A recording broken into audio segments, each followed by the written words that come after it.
Hola, ¿qué tal? Es un gusto poder presentarme. Mi nombre es Anaí Amado Guillermo.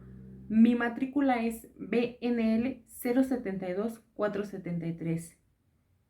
Estudio en la Universidad CNCI Virtual.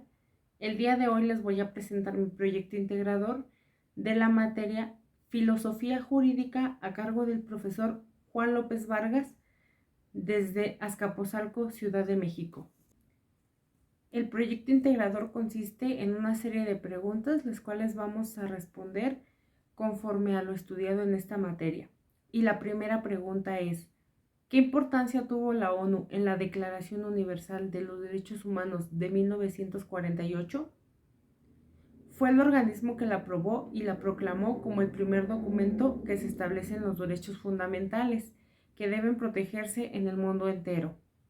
La declaración fue redactada por representantes de más de 50 estados, miembros con diferentes antecedentes jurídicos y culturales. ¿Cómo se define el constitucionalismo? Es un sistema político basado en el imperio de la Constitución. Es la ley superior de un estado que establece lo que son límites, libertades, obligaciones y derechos de los ciudadanos. Es regulado por un texto constitucional y es una ideología partidaria en este sistema. El objetivo de este es interceder y consagrar los derechos de hombres y los poderes. ¿Qué son las minorías y en qué artículo de la Constitución Política de los Estados Unidos Mexicanos se encuentra regulado? Las minorías son grupos de personas que se distinguen por su origen étnico, religión, lengua, cultura, orientación sexual o identidad de género, y que se pueden enfrentar a discriminación o exclusión por parte de la mayoría. La Constitución Política de los Estados Unidos Mexicanos reconoce los derechos de las minorías en varios artículos, como el 1, el 2, el 4, el 24, el 40 y el 1302, los cuales los podemos consultar en la Constitución Política. ¿Qué implica el patriotismo cultural en la actualidad? Si bien lo sabemos, es un sentido de pertenencia, amor y respeto por nuestra cultura. Es una patria que incluye valores, costumbres, artes, tradiciones y asimismo implica defender y perseverar la identidad cultural frente a las influencias externas, a las amenazas internas. ¿Qué son los derechos humanos de tercera generación y cuál es su origen? También conocidos como derechos de solidaridad, nacieron en el siglo XX tras la Segunda Guerra Mundial y respondieron a las necesidades humanas surgidas con este estratégico evento. Estos derechos se basan en la paz, el medio ambiente y el progreso.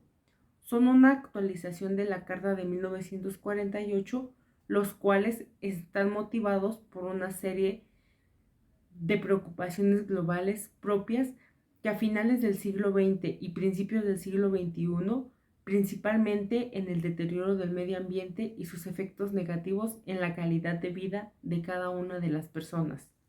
¿Qué son los derechos colectivos y dónde se estipulan?